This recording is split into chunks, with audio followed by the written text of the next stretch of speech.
Hello and welcome to Molten Music Technology, our research labs here in Norfolk. Today we're talking about latency. What's latency? Is it this? Is it this? Or maybe it's this?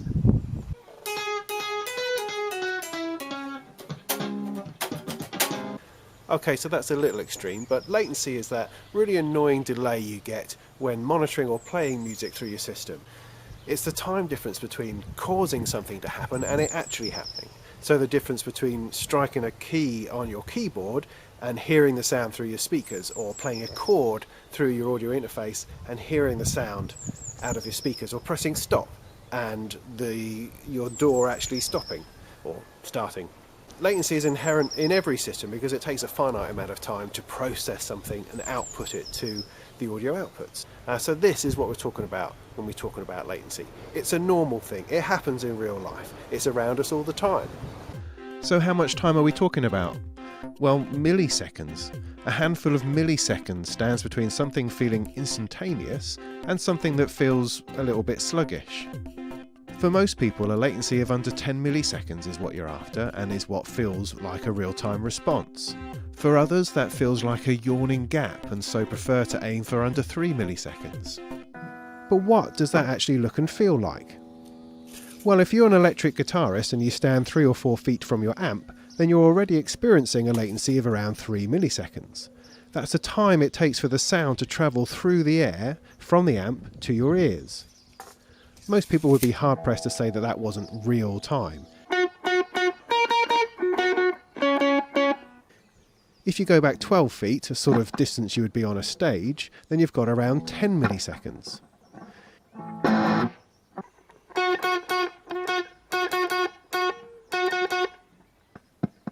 Even the 20 milliseconds you get at around 24 feet doesn't feel unworkable. But perhaps it's starting to feel a little bit different. My point is that latency isn't necessarily the spectre that we're led to believe it is. And in realising that we do cope with it naturally as part of our everyday life, will hopefully remove some of the fear and allow us to deal with it more effectively. Now, I'm not saying that latency isn't really annoying, but a sense of perspective is always very helpful. There are two main areas in computer music where latency can be a problem: input monitoring and playing virtual instruments. Input monitoring is where you plug, say, a guitar into your audio interface, route the signal through your recording software, maybe through some effects, and back out of the interface to your speakers. On its journey, the computer has to process the audio data through the software, and this takes time. The result is that you pluck a string, and a moment later, it comes out your speakers. With a half-decent audio interface, you can get this moment down to a very reasonable and usable level of around 10 milliseconds, which, as we've seen, is what most people would probably consider to be acceptable in terms of being virtually unnoticeable. It's true that in a studio situation, you're more likely to be in close quarters to the sound, probably wearing headphones, and so the delay can seem more pronounced. But it also depends on how sloppy a player you are. To avoid the latency issue, many audio interface manufacturers include a zero latency routing option. This doesn't magically cure the latency problem through the computer, it bypasses it by sending the input signal straight back out again. This is called direct monitoring. So direct monitoring then, we have my guitar plugged into the UR28M and it's set at a very high latency, and you can hear that. So to get around that, we're going to use direct monitoring. Now, some audio interfaces just have a button that you press which routes the audio straight back out again, maybe with a volume knob. The UR28M does it via a mixer panel on the screen. So the first thing we need to do is turn off the monitoring in Ableton. So I can do that here. So now it's not monitoring through the software at all. I can then bring up the mixer for the UR28M, and it's coming through on this channel here. So to monitor, all I need to do is to raise the fader on that channel,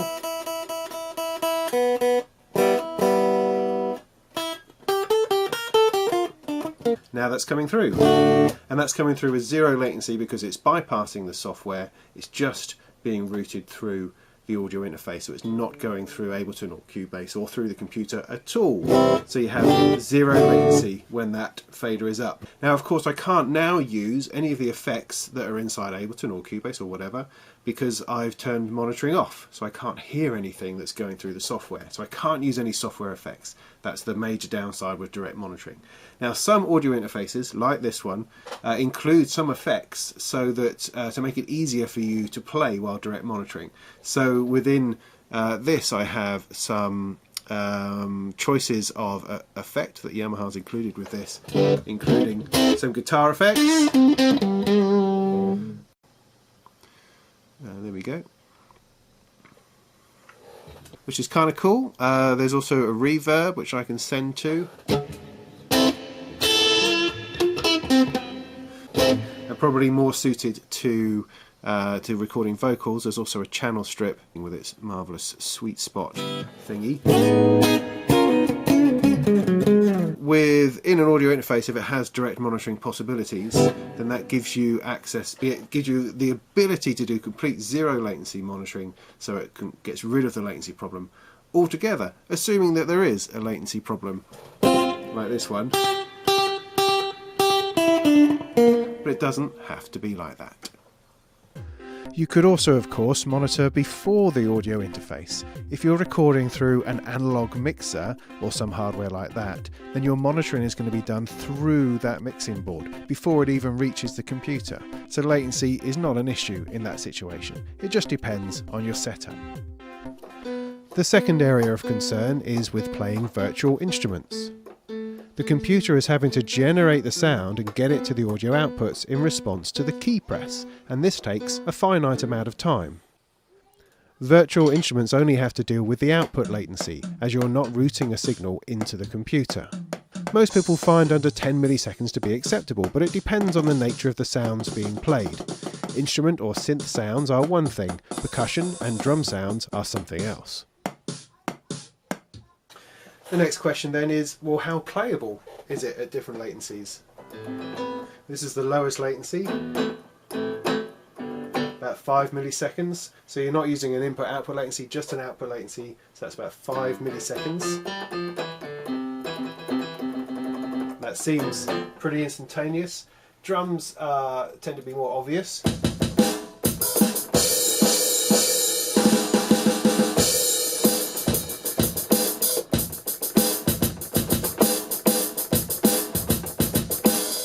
And it seems fine. It seems excellent. So how far can you go before that starts sounding not so good? So let's go to our control panel, whack it up to 128 samples. See, that only really adds a millisecond. So let's go to 256 samples, which puts it up to around 10 milliseconds, which is what I would say is a usable buffer size and latency to be at.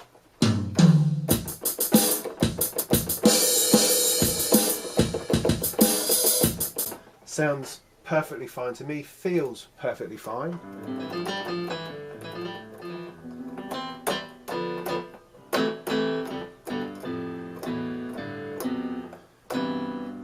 And remember, I'd be getting the same sort of increase in latency as if I just stood on the other side of the room, so we're not talking about a massive change. But that still sounds and feels good to me. Moving on up then, let's go for 512. That gives us an output latency of 20 milliseconds. Now we should really start feeling it.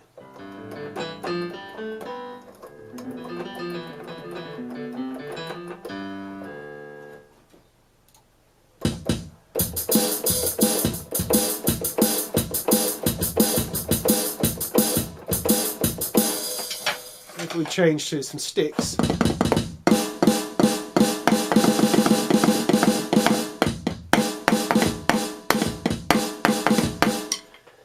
yeah, there's a slight, you're starting to feel a slight lag, you know, not a massive amount, but a slight lag. So let's go even further. Let's go up to 1024. So we're looking at 30 milliseconds now, 30 millisecond delay.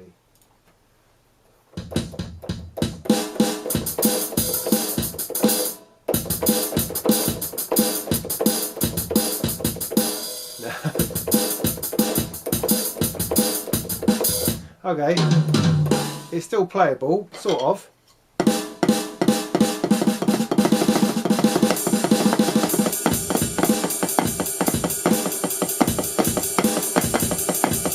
So you're definitely starting to feel a drag at this point.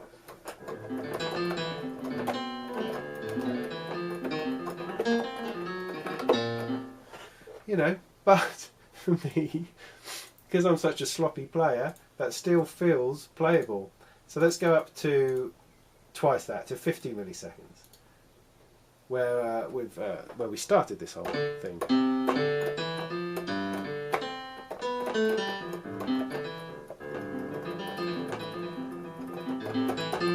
Now this would be much more noticeable if I played the guitar through it, because that has an input and output latency. You should be talking about twice as much, 100 milliseconds. Where this is 50, where it's still, well, you've definitely got a delay, which makes it increasingly difficult to play.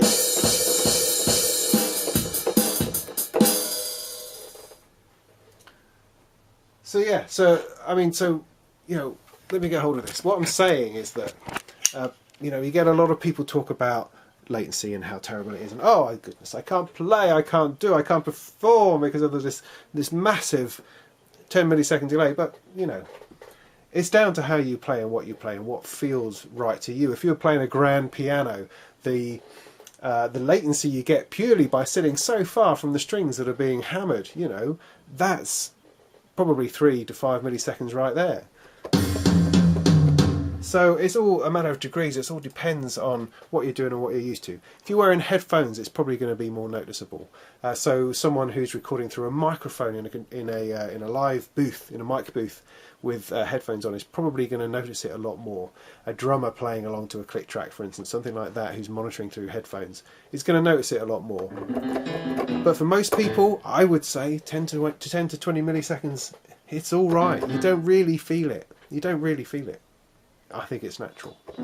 But it's all down to you. It all depends on what you want, what you need, what feels right to you. But don't be so scared of this idea of latency, because work with it. You'll probably find that it's actually all right. So if latency is about the time it takes the CPU to process the audio data and get it to your speakers, then it should be independent of the audio interface that you use. Well, actually, that's not the case. The most important element in the amount of latency experienced is actually to be found in the connection between the interface and the computer. Whether it's connected by USB, FireWire or PCI, there's a little piece of software that creates the bridge between the computer and the interface and lets the operating system communicate with it. This is the driver. For years we assumed that all interfaces were more or less the same, but in more recent times it's become apparent that there's a huge difference between the latency of one interface and another, even on the same machine. This is something that the industry and manufacturers have been very slow and reluctant to acknowledge. The reality is that if you change your audio interface, you may find that you can do a load more tracks at a lower latency on the same computer. Or conversely, you may find that after purchasing a posh new interface, you can't load up the projects that worked fine on your older, trashier, fruitier interface without massively increasing the latency. It's all about the quality of those drivers. One good example is that a few years ago I decided that it was time to replace my much loved Delta 44 and Omni I/O box, which I'd used for probably about a decade. And I decided to go with the Steinberg UR28M, which was brand new at the time, and it's a gorgeous desktop interface, just the sort of thing that I wanted to replace the fiddleness of these sorts of knobs. So anyway, I plugged this in and found that it wasn't able to run any of my projects. They all glitched on the CPU. It was just awful, like this sudden massive drop in performance just purely by plugging in this interface. I talked to Steinberg about it, and actually they were pretty embarrassed about the performance. So I had no choice but to stick it on a shelf until they sorted it out. And about 6 months to a year later, they updated the drivers, and then they updated the firmware, and now it's phenomenally better. It's so much better than it ever was. And it's just such an example of how a badly written driver can completely destroy the performance of an audio interface. So manufacturers can write decent drivers, and we shouldn't have to settle for really crappy ones. I mean, if you spent a few £100 on an audio interface, then the least you can expect is to have some decent performance out of the drivers. One of the driving forces behind the campaign for better drivers is Vin Corigliano from doorbench.com. He created some benchmarks in the shape of Cubase projects so that users could compare their systems. The results demonstrated just how different the performance of different audio interfaces was on very similar systems. Armed with this information, Vin has been mercilessly bench testing any interface he can lay his hands on, and he's created league tables clearly laying out the good, the bad and the ugly. This hasn't won him many friends in the industry, and it shined a light on several big players such as Focusrite and PreSonus, as their expensive professional interfaces have been performing very, very badly. But thankfully things have improved. Focusrite and PreSonus have both tightened up their acts, and their driver performance is much improved, which is great for everybody. And I like to think that Vin's crusade is responsible for that. If you read a review of an audio interface that doesn't mention driver performance or latency testing, then the reviewer really doesn't know what they're talking about.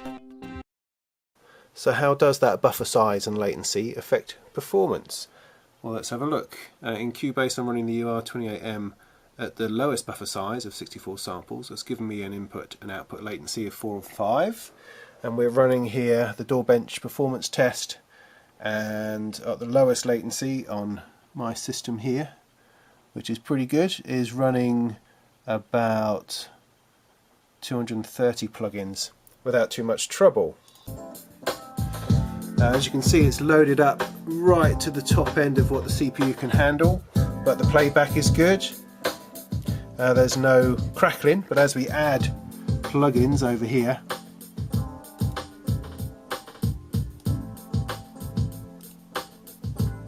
it should start to crack up.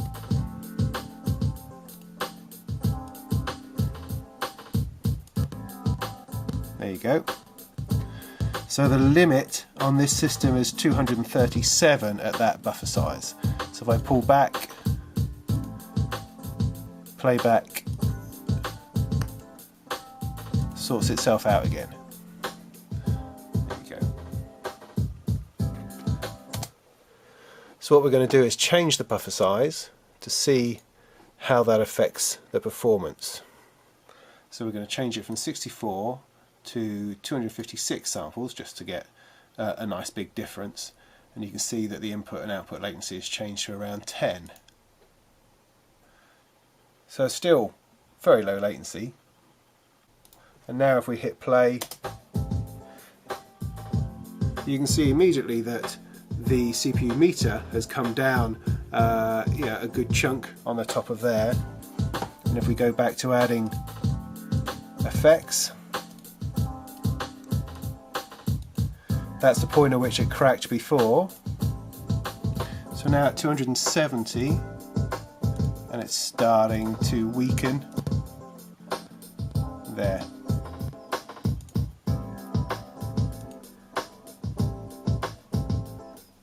So it's able to do 30 or 40 more plugins just purely by increasing the buffer size by a small amount. I've gone from a 5 millisecond latency to a 10 millisecond latency, and that's given me a whole load more headroom to run plugins in. So latency is about the drivers. So how does that work? There are different types of audio driver, or driver protocols. There's MME, which is the Windows old multimedia driver model, and it gives you about half a second of latency, and is simply used for media playback. Direct Sound is an updated version using the DirectX technology associated with games audio and graphics. This can get down to a reasonable 50 millisecond sort of latency, and is often the best option when using a computer's onboard sound. Then came ASIO from Steinberg, and it single-handedly made real-time audio production a possibility. It was written for their Cubase VST software, and has since been adopted as the standard driver for audio software and hardware. It offers the potential of latencies as low as a millisecond or two, although under 10 milliseconds is a bit more usual. If you're looking to make music on a computer at low latency, then your audio interface must have an ASIO driver. Recently, Microsoft has introduced a new audio protocol called Wasapi, which can achieve great performance at low latency. It's been championed by Cakewalk Sonar, but it's not really found a lot of support elsewhere. The key ingredient in the driver is what we call the buffer. Now, a buffer is a small bit of memory or space which is used to sort and process the audio data. The larger the buffer, the more time the CPU has to process the audio, but the more time there is involved, the higher the latency will become. If you reduce the buffer in order to reduce the latency, that's fine, but the CPU now has less space in which to process the audio, so has to work harder, and at some point the CPU is going to glitch when it gets overworked and can't cope with the amount of data that's running through it. Let's see if we can look at this and visualize it a bit better. Here's our processor hard at work. Audio data comes down the chute, the CPU sorts the data in the space provided, and out it comes perfectly the other end. With a nice big buffer size, there's plenty of room and time and things go swimmingly and you get a nice and neat audio data out the other end. Reduce the buffer size and the CPU has to work harder, so it can't manage quite as much data, but is still able to produce a decent output. Reduce the buffer too far and the CPU hasn't got the time or room to work properly, and so the audio starts to lose bits of data and we get clicks and pops out the other end. So you have to find a balance between the latency you want and the amount of stuff you want to do. But that's not the whole story. You also have to factor in the quality of the driver. A poorly written driver has the effect of putting things in the way of the CPU, making it more difficult for it to operate. So even with a nice big buffer, the CPU is struggling to produce a glitch-free output. So two identical computers can differ in audio performance because one is using an interface with a poorly written driver. So to labour the point, good drivers reduce the drag on the CPU, allowing you to do more instruments, more tracks, more effects at lower latencies. Got it? So how do you measure the latency of an audio interface? Drivers are tricky, and interface control panels often lie to us. Some interfaces have a hidden safety buffer, which is the problem that I had with the Akai EIE Pro. Where the latency is actually greater than what's being reported. The only way to really see what's going on is to run a signal through your audio interface and measure how long it takes to get to the other end. Many people like to use a tool like the latency test utility from Centrance, but I like to do it the old school way. I like to rig it up and actually do it for real. What we have is a sound source, a nice pure sound in order to be the sound that's being recorded to enable us to measure the latency between two channels. So my microcord here has got two outputs, a left and a right, going out in stereo. And then if we follow the cables down, here we go, separate cables, I've got one cable going into the interface under test. That's the fast track duo here. So one's going into that. The other side is going straight past, so that side's not going through. And then you have the output of the fast track via this cable going into the recording interface, going into the Complete Audio 6 here, along with the side that bypassed the interface. So you see that? You've got a stereo channel coming out of here, half of it is going through the fast track, the other half going direct. So the signal that goes into the fast track is going through Cubase here. You have to make sure that that monitoring is enabled so that the signal comes in, goes into Cubase if I enable monitoring, and back out again. That way you're going to get an input latency and an output latency. So you have one half going through Cubase, input and output latency, the other half not. And at the other end we're going to record it into SoundForge on our lovely event Muse. Completely silent Muse here, and we'll be able to see the difference in the two waveforms, the left and right waveform. So that makes sense. So in summary, sound comes out of a keyboard, half of the sound goes through the interface and through Cubase and back out the other side. The other half goes direct into this interface, which is recording onto this computer in SoundForge. Yeah? Okay. So all we do is hit record, and over here we strike a couple of notes. There they are. So if we zoom in on the front of that, blow it up a little bit so we can see it.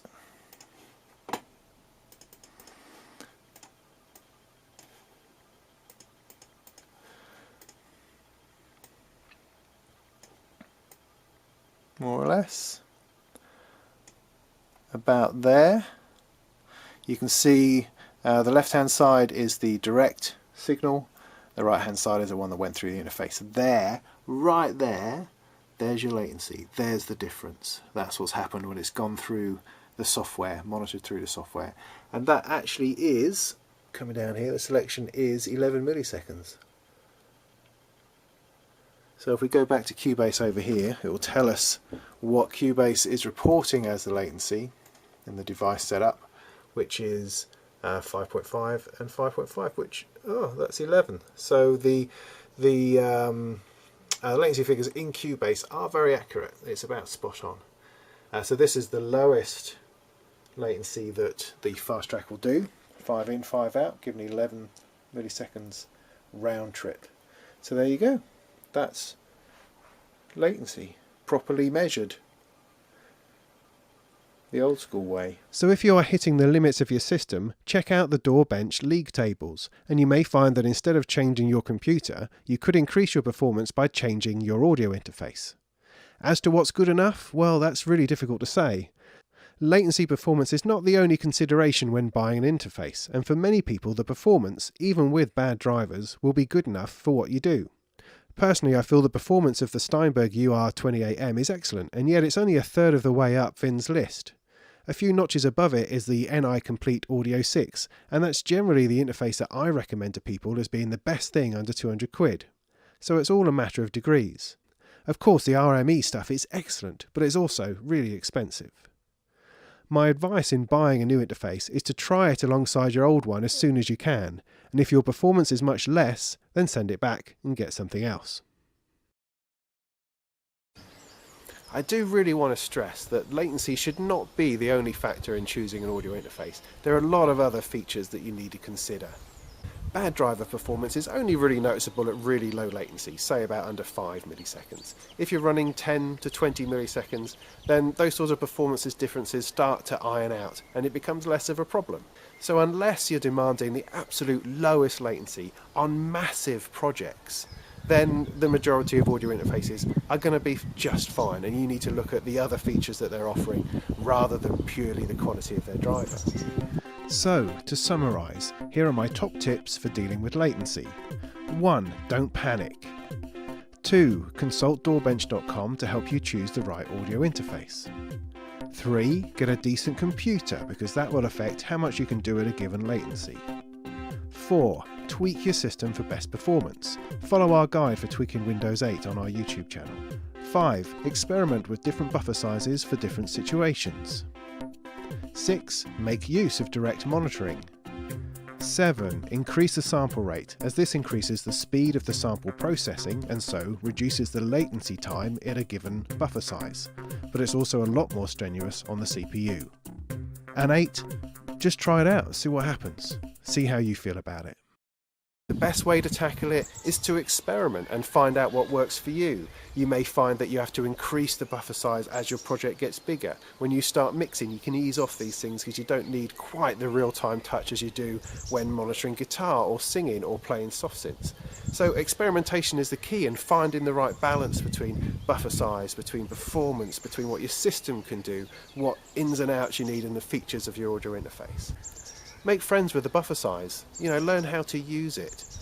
Increase the buffer size as your projects get more complex. If you work with it, then it doesn't have to be a hurdle. So thanks, and join us next time on Molten Music Technology's YouTube channel. Please subscribe.